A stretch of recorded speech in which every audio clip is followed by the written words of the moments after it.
Hi, my name is Ashley Atkinson. I'm your moderator for today's virtual panel, In the Room, Maximizing Career Opportunities. We're very excited to be here with the USC Alumni Association Society of Trojan Women and to help bring you some tips and conversations with our panel about ways you can maximize the opportunities that you have in your career as you're attending events like the USC Women's Conference coming up next week in Seattle, or other events that may bring you in contact with potential mentors or folks you can add to your network. So our panel for today is to my left, Nancy Nip-Rugin, Tennessee Taylor, and Lori Shreve-Blake. And I'm going to ask them to introduce themselves, starting with Lori. Okay, thank you so much. My name is Lori Shreve-Blake, and I'm a USC graduate, class of 1988, graduated from the Dornsife College of Letters, Arts, and Sciences, and I am the Senior Director for Alumni and Student Career Services at the USC Career Center, and happy to be here and share any best practices on networking and mentorship. Good morning, everybody. I, too, am honored to share the stage with these lovely ladies. I am Tennessee J. Taylor, the Associate Director of the USC Black Alumni Association. I am a 2014 graduate from the USC Rossier School of Education, where I received my Master of Education in Post-Secondary Administration and Student Affairs, and I'm also the author of my memoir, Bullied: From Terror to Triumph, My Survival Story, and I look forward to sharing my knowledge and tips on how you can maximize your career and opportunities. I get to follow Tennessee. My name is Nancy Nip-Rugin. I am class of 94, School of Business, which is now known as Marshall School of Business. I am also the CEO and president of Team Ad Hoc. We are a national consulting firm that also works heavily with recruiting. Our business is completely built on relationships and networking, so I'm glad to add any insight or sage stories from our experiences, so thank you. And I'm also a USC graduate, 2007 graduate of the Price School of Public Policy with dual masters in public administration and urban planning. And I've been working in the public sector in Los Angeles, currently as a city planner with the City of Los Angeles. So bringing a public sector perspective to our conversation, and excited to dig in. So why don't we start with a question about networking. We all know it's important and that it's critical to our career development, but for some people out there, they might be really wondering, what is it? It's kind of a big concept, sometimes a hard thing to wrap your head around. So maybe if each of you could try defining what networking means to you, or how you've seen it work for you.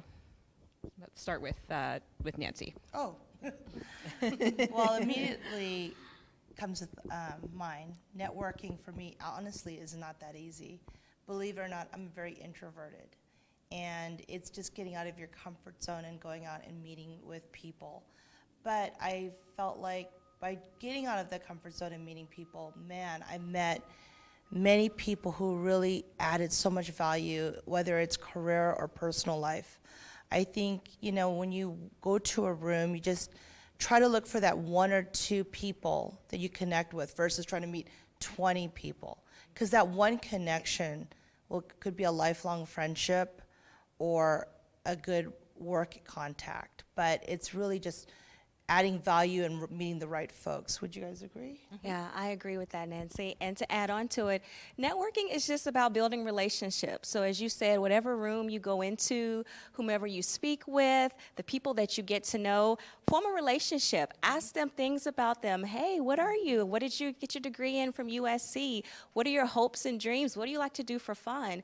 And when you put it into that context of just, hey, this is a new friend, maybe getting to know that individual, it changes the whole dynamic, because I talk to a lot of students all the time and they're nervous when it comes to networking.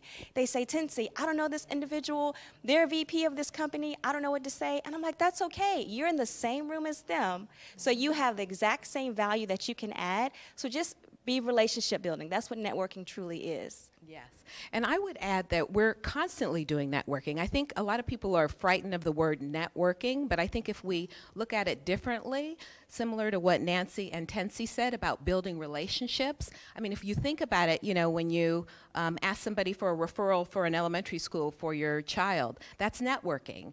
When you ask for a referral for a realtor, or maybe it's trying to join an organization. All that is networking. So really, I think if we kind of, kind of simplify the idea, we're doing it constantly. And so if we can kind of think of it in that way, and also networking can happen not just in the room, but it can happen over text, it can happen via email, it happens in many different ways organically.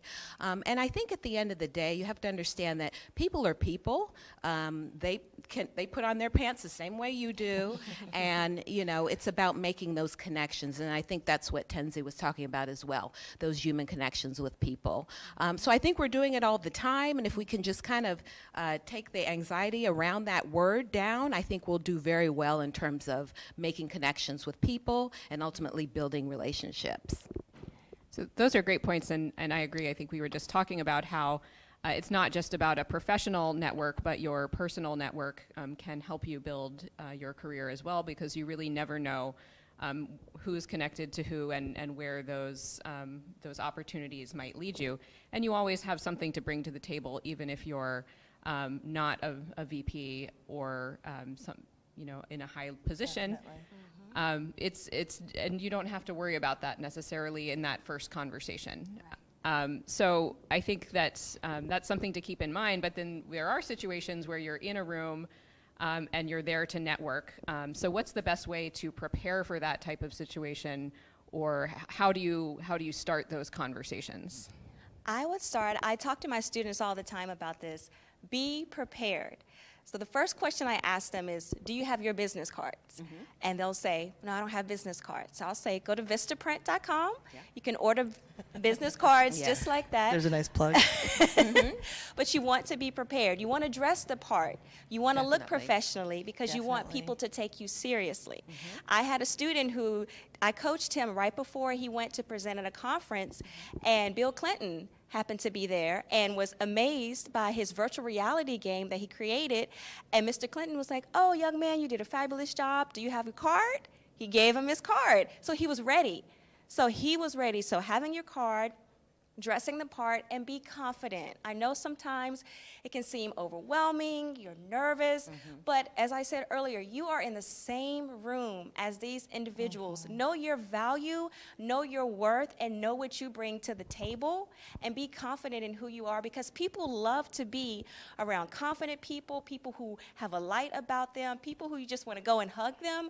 They like to be attracted to those individuals. So even if you aren't feeling 100%, fake it until you make it, as they say, but just have that level of confidence about you, and I guarantee you'll leave the room having made connections, and people will remember who you are too. That's right. And I would also say, what is the goal of attending a particular event? What is it you're trying to accomplish? If it has to do with a specific industry, then maybe being strategic in terms of who you're talking to within that industry. But what's interesting, and we were talking about this before we started this live stream event today, is that, there's only so many degrees of separation from what you want to do. So you can actually talk to somebody who is in publishing, but knows somebody that works in entertainment who can give you a connection. So that's important. I think also preparing your online presence. Many times after you meet a person and you get that business card, as Tenzi was speaking about, people will Google you. And they'll try to see, well, what's happening on their LinkedIn profile? Are they really all that they said they are? So I think also preparing your online presence before a networking event is important also. And then having an elevator pitch, but making it authentic, not fake. It's not like, okay, camera, you're on. No, it's something authentic about yourself. And also, I would say, kind of let the conversation flow. It doesn't have to immediately begin with, I want to work in marketing at Disney. It's really about, let's just let the conversation happen organically. So I think those are some other ways one can prepare before the event. I was like saying amen to everything you guys were saying. My main point I would bring up is that when you go into the room, know that the people you're speaking to, maybe they're a VP, I'm a CEO. We are just like everyone else. We get nervous too. We might have a bad day, but you see when you go into a room, that smiling, warm face, and it opens you up to talk to. You want to talk, you're approachable. And I think when you go into a room, like a networking situation, come in with intention. Not like, I'm going to go to this person, because they're a title. I never have done that in my career. I went to, you know what, maybe by knowing somebody, I could introduce this to another person that needs that opportunity. And I think going in with that intention, people want to talk to you. They want to reach out to you, and they'll remember you. It's a more worthwhile business card, because I go to conferences and network events all year long. And I'll tell you, I have a stack of business cards that thick from people. And tell me, how many of those people do I remember? Maybe less than 3 or 4. Because those are the ones that really took the chance to get to know me.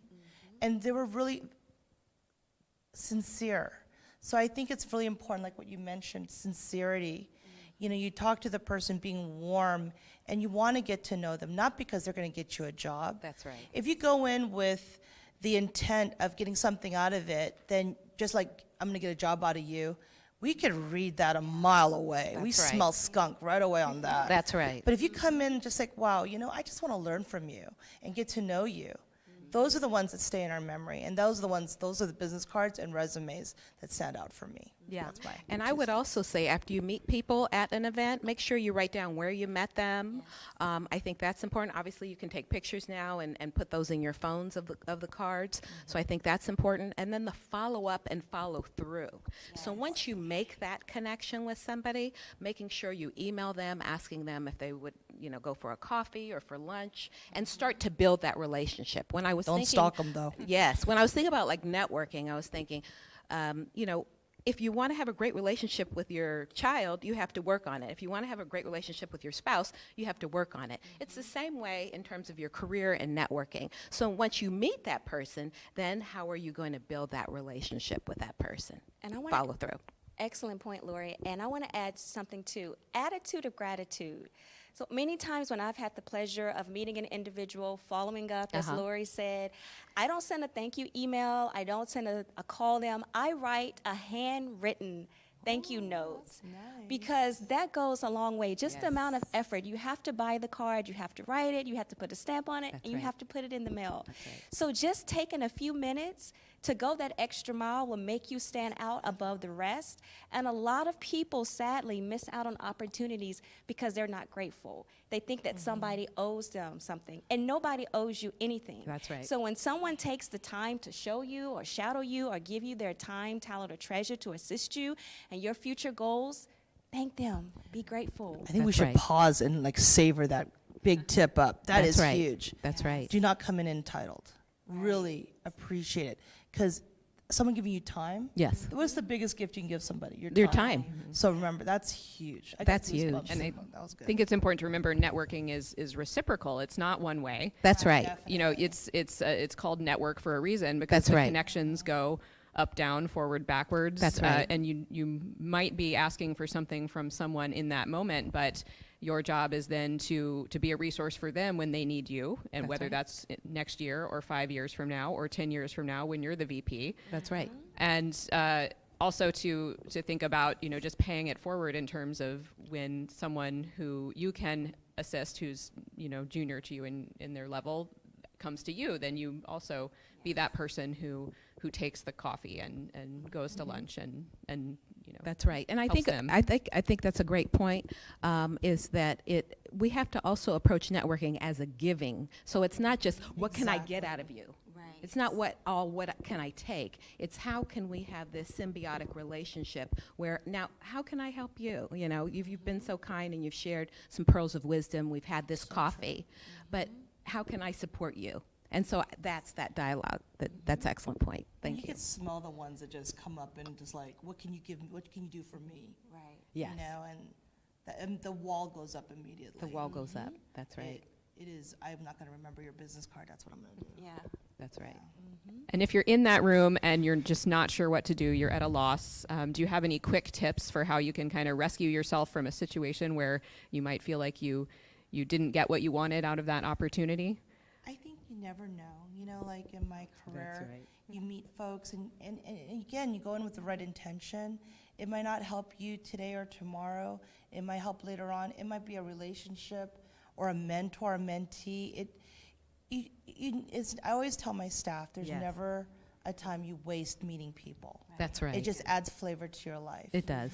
And again, you go in with that intention, it's fine. You know, there's days that some days are more optimal than others. But the fact that you went out there and you did your warm smile and was approachable, and you'll still get something out of it eventually. But don't wait for it. Just keep going at it organically, like we mentioned. Yes. And I want to say it's all about perspective too. So even if on my worst days, I try to find the positive in it. So if you go to a networking event and you feel like you didn't get what you want, or you weren't able to Yes. connect with the individual that you wanted to, you were still there. And maybe you connected with somebody else who might can help you further along than you That's think right. you can. So I'm all about positivity. Pessimism is not a character trait that I possess. No. So be optimistic in That's everything right. you do and how you see things, and That's right. your viewpoint will change. Yeah, and be optimistic and open, because I know our women's conference is coming up. We're excited about that.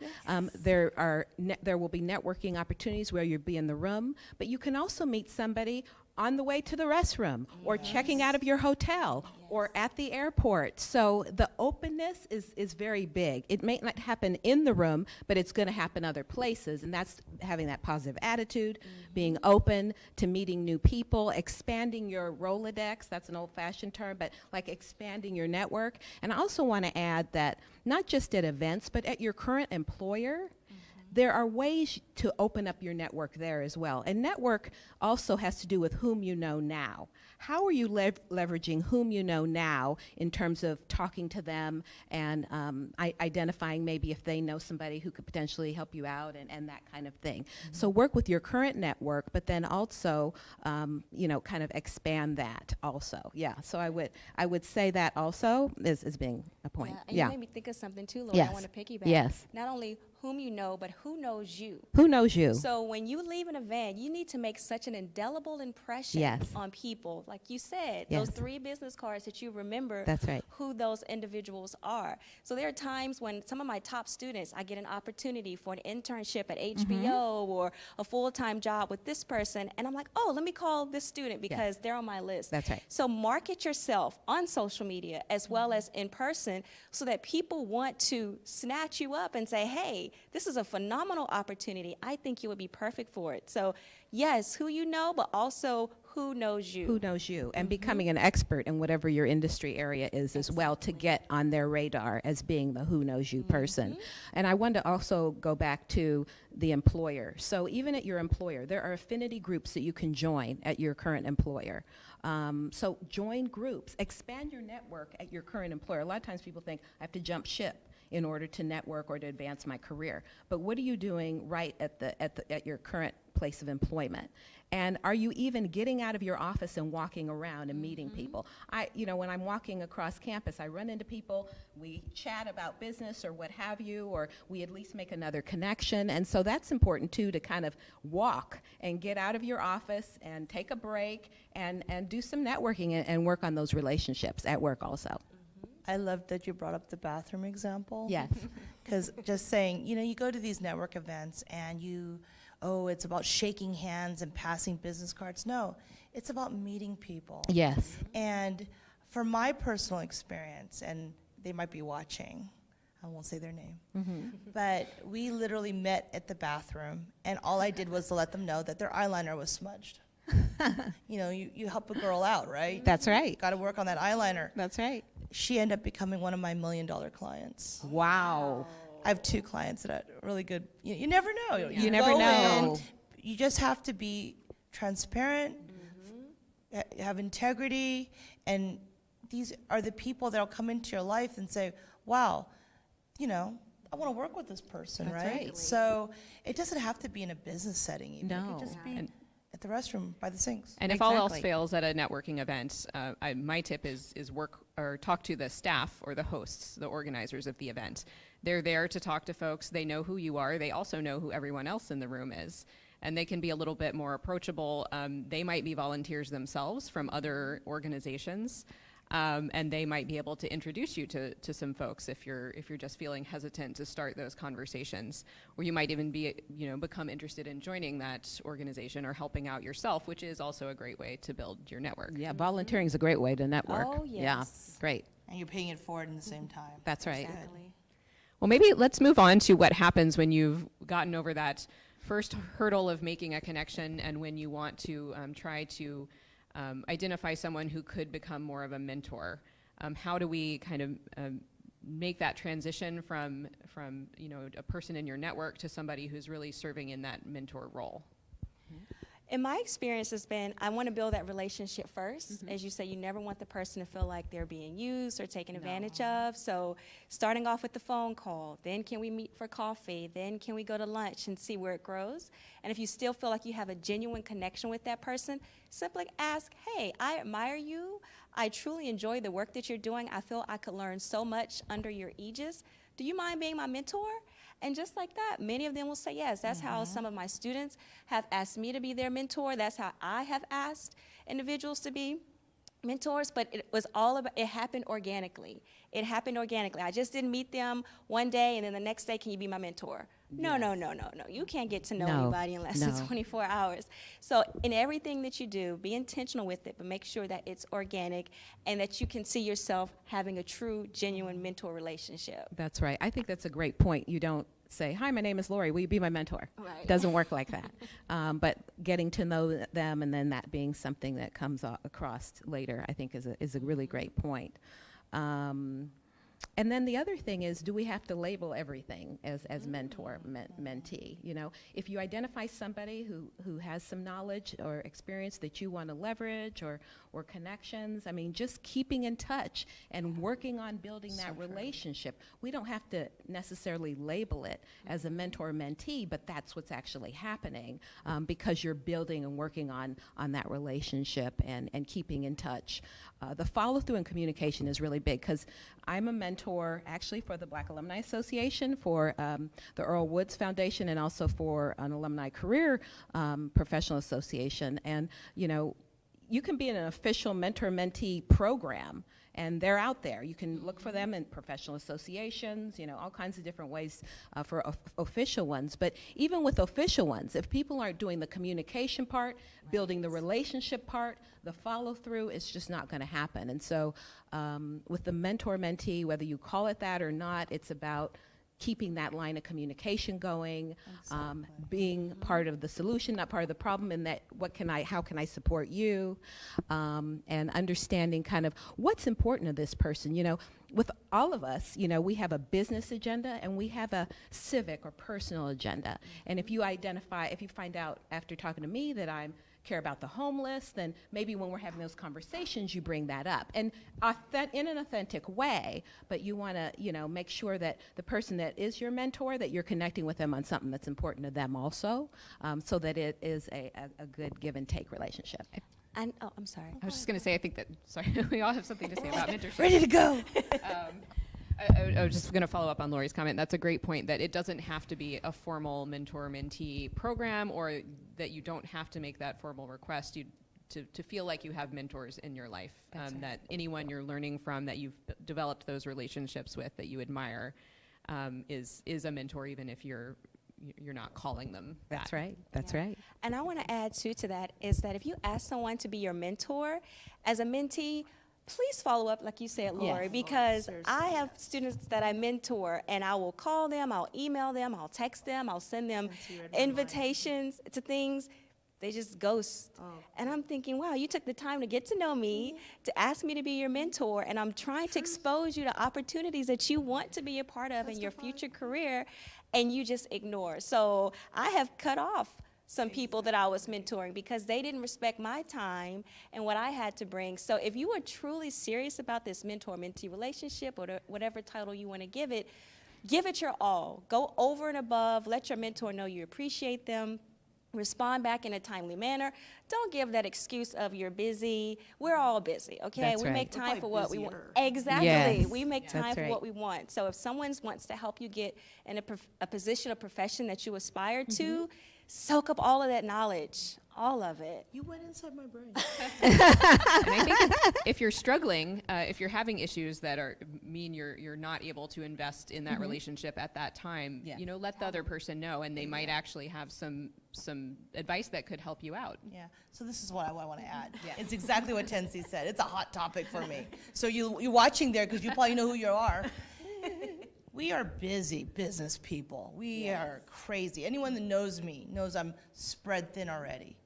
And I'm volunteering to be a mentor. And for me, that shows my intention. If I'm reaching out to you, whether it is to meet, to have coffee, interview, prep, take it seriously. I'm not just saying it to say it. I don't need to say it. That's right. So if somebody is reaching out to help, you have to have that respect back of their time. That's right. Don't ghost us because you don't know what opportunity you're throwing in the toilet. No, I'm not an MD, but I know a lot of people who are. Yeah. And you never know, like we said about the 6 degrees, because Tensee's going to help me meet Oprah. Oprah, you hear me? I am. You never know what that connection will bring. But the one thing is, if you do that disrespectfully, do not return messages. When we took the time to send you a message, we'll basically take you off our list. And that's not a good place to be. Yes. So that's something I think is very important. Yeah, and one thing we preach at the Career Center a lot is conducting networking, it's conducting informational interviews. That's a form of networking, and that's the interview you set up. It's not an interview where you apply, wait for the call, and then you go in for the interview. And so that's a great way to network, informational interviews, identify maybe somebody who's doing a job you'd like to do or specializes in an area that you're very passionate about, or is working for an organization that you would like to work for, maybe not in your particular area of expertise, but just is working at that organization and you want to know about the company culture, and again, they're going to have their own network. I think that is also important to ask for informational interviews, and those are easy to do. And when I sit down with alumni and say, okay, we need a job, we need it yesterday, what are you doing? Okay, you're applying to jobs and your resumes are going into the big black hole. What else are you doing as it relates to networking or getting out there and having those face-to-face meetings? One thing that we constantly push is informational interviews. And I kind of see it as a board game. Roll the dice. Lori tells you, go and talk to Nancy. You go 3 steps. Nancy says, go talk to Tenzie. And pretty soon you're going around the board, and by the time you get halfway around the board, you have a job. And that's through that informational interview, that face-to-face. Despite all the social media and the emails and all that, it's still about the human-to-human connections that open doors. I love the informational interview. I started my career as a student at SC, 1994, at doing the informational interview. And back in the day, we didn't have what you guys have with the computers and all that. I had to take the white binders out, flip through, and reach out. But oh my goodness. So it's like, just like what we did with networking, I remember I did the informational interview with all these companies, and I feel like in a way it built my business development skills because I went in with no intention of anything, just to get to know whoever's going to give me their time. Yes. But let them also get a glimpse of who I am. And sometimes the feedback was like, well, if you want to work here, you have to be this way. And I don't know if you're that way yet. But that constructive criticism really helped. Yes. You know, it wasn't like going in, getting a job. It was going in, getting some knowledge. That's right. And I still tell people to this day, go get an informative interview. They're like, what is that? That's right. Well, let's talk a little bit about feedback. If you have a mentor, if you have an opportunity to get that constructive criticism, what type of feedback can you expect as a mentee, or maybe even for those who might be listening and already have progressed into being mentors, what type of feedback is most useful in a mentor-mentee relationship? With the relationships that I have, I'm very kind and empathetic, but I'm real and I'm raw. And I'm not going to sugarcoat anything. We don't have time. I tell it like it is. And so that's the type of mentor relationship that I like to have with my mentees. If you're late, if you were supposed to call me at 12 p.m. and you call me at 12:05, why are you late? Why did you not call me at 12? Or if something, you're running late or something happened, apologize, let me know. I'm more than willing to work with you. But I feel like we also help our students ensure their success by correcting them, by giving them that constructive criticism. Because if you go through your whole life of people telling you how great you are, and then you meet someone who tells you you aren't great, then they blow up. Well, I've been told I'm great my whole life. they didn't have true mentors in their life, because a true mentor will take that time to discipline you, to help you, to practically give you what you need. That's the type of mentor relationship I like to have. Kind, we can have fun, we can laugh, but when it comes down to business, real and raw. That's right, and myself as well. When I'm working with a mentee, I want to be honest and upfront. But I think I first have to build a rapport and a relationship with them, and then we can move on to, okay, this is really what you need to know, because we have to build. As a mentor, I need to build trust in my mentee, and vice versa. So, but definitely holding them accountable, and then telling it like it is, in as nice a way as possible, but telling it, being honest. I think that's very important. Yeah. I like this. This is telling like it is table. But I think that's important. By telling it like it is, that's respect, you know. We want you to be the best you can be as a mentor. So I know we're wrapping up soon, so we have a few minutes left. A lot of questions. Want to cover our third topic, and kind of in follow-up to your question, talking about communication. A lot of it is about communication, that you're going to be late, you're having a hard time, you're following up, you're communicating via your LinkedIn profile. So how would you say, what is the most important thing to be an effective communicator in this environment when you're networking, you're trying to build your career? Don't lose sight of the oral communication skills. I know that everybody's texting all the time, and a lot of this is done, I know the series that we partnered with the Alumni Association on, where we had Dean Varun Soni talk about how can you stay engaged in a hyper-connected world.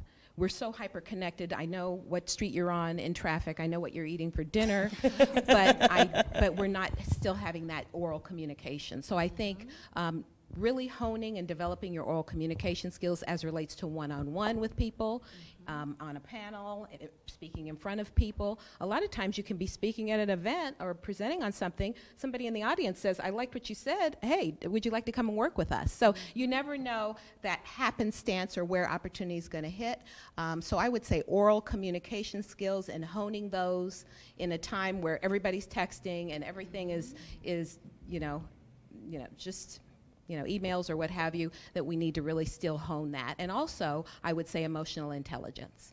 Yes. So empathy for people, understanding what's important to other people, kind of, seeing what's going on in the room, and being, part of kind of joining the conversations versus saying, you see a group of people talking at an event and you're like, okay, let's talk about the Clippers. And they're talking about, what's happening with the homeless situation in California. So, you want to be emotionally aware and intelligent of what's going on so that you are able to flow and connect with people. And then I think what Nancy and Tensi said about smile, positive attitude, people want to be around people that are encouraging, and so whatever you can do to brighten somebody's day and make that connection. I love Maya Angelou's saying, she says, it's not what you said, but how you made people feel. And so work on that part, the oral, the emotional intelligence, how you make people feel piece, I think is a big part of communication. And I know we're short on time, so I'll just say over-communicate. So even if you're running late and you think you still might make it, just say, hey, I think I might be a few minutes late. You can never go wrong with over-communicating. So that's my effective tool for communication. My effective tip is do not communicate to your mentor or somebody you respect in text language or Instagram language. I don't want to hear about your LOL. No. I don't want to hear your yay or yo. No. It's professional. That's right. It is formal language. And I think when you say emotional intelligence, Yes. that's a pause moment. Soak that in. That is a huge tip, because it takes a second just turn off somebody that you really want that contact with. It's about meeting people where they're at in terms of communication. Yes. When you're trying to build relationships, build your network, there are so many options we have now, but if you want to connect with that person, if they prefer email, email them. If they would like to meet in person, meet them in person. If they want to talk on the phone, give them a call. That's Don't communicate in your preferred style, work with theirs. That's right. So with that, I think we are about out of time. Are there any final closing comments or hot tips you'd all like to share before everyone heads out to the Women's Conference next week? Be you. Utilize these tips that we shared with you today, but continue to bring out your personality and know that in everything you do, be you. Be authentically you. Yes, I think that's great.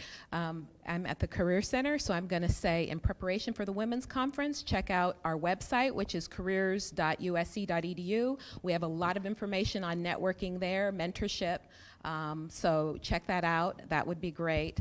And I believe just bring your positive attitude to the conference and moving forward in life. I think those are some tips I would give. Thank you so much for tuning in and hearing us chat today. This table was on fire. Yay! Wasn't it? Let's do it again. Yes, right? We're going to make this into a weekly show. But most important, be honest, be authentic. If you're nervous, it's fine. Own up to the nervousness, but just show the eagerness that you really want to get something out of it and learn. You know, showing good, honest integrity that would really open up somebody that would normally just shut the door on you. That's right. All right, thanks so much to our panelists, Lori Shreve-Blake, Tinsy Taylor, and Nancy Nip-Rogin. Thank you, Trojan Women, for joining us for In the Room, Maximizing Career Opportunities. Thanks to the USC Alumni Association of Trojan Women, and we hope we see you out there building your network. Fight on! Fight on!